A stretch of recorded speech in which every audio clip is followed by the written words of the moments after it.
So maayong adlaw sa tanan mga igsoon, so mag-share ako kaninyo sa tulo nga atong hisgutan sa saad sa Dios kung kita mohatag og tithes and offering mga igsoon. So unsa ang iyang unang saad mga igsoon?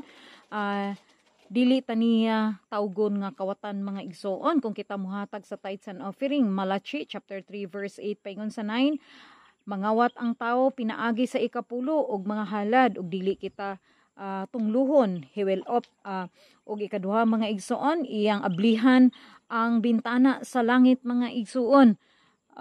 Og iyang ihatag diri ka nato, maghatag kita sa 10% sa balay sa tipiganan aron naay kalanon og ablihan sa Dios ang bintana sa langit og bubuan kita niya sa panalangin og wala na unyay kabutangan niini. So number 3 mga igsoon, he will iyang i-rebuke ang Satanas or bisag unsa badlungon sa Dios ang makaon sa atong mga tanom, dili malaglag ang atong mga bunga sa Malachi chapter 3 verse 11. So mao ka na iyang giingon mga igsoon.